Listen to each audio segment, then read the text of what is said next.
When you think of a coral reef, most people think of something like this.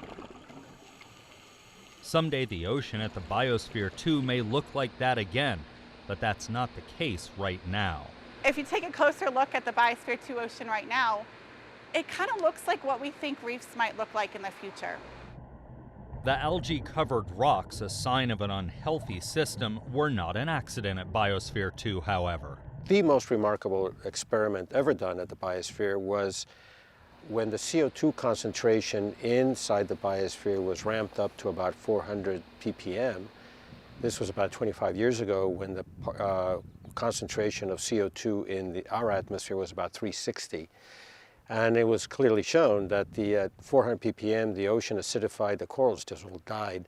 So that was the death of the Biosphere's ocean in a very worthwhile experiment. The carbon dioxide level in the atmosphere worldwide is 405 parts per million as of August 2018, according to the National Oceanic and Atmospheric Administration. Those levels, combined with higher temperatures in the world's oceans, are causing global coral die-offs. The B2 ocean shows what our ocean could look like in the future. Scientists are now trying to save the ocean under glass in hopes of helping corals on a global scale. Now the state of the science is ready for a place like the Biosphere 2, and we're bringing together leading scientists from all over the world who have developed these solutions, and we're going to test them here in the Biosphere. Scale is very, very important in science. When you have experiments in a flower pot and then you go to the field, it's like two different planets. It is this like Goldilocks of scale, if you will. The ocean under glass at Biosphere 2 has a volume of nearly 1 million gallons and has functioned for decades. This is what it looked like 6 years ago, making it perfect for scaling up experiments conducted in more traditional labs. Scientists are getting ready to begin the restoration experiment, but first they must get baseline data from the B2 ocean. We're testing, in a process called bioremediation, what it takes to tip the balance from what is currently an algae-dominated reef to a healthy coral reef. Oh yeah.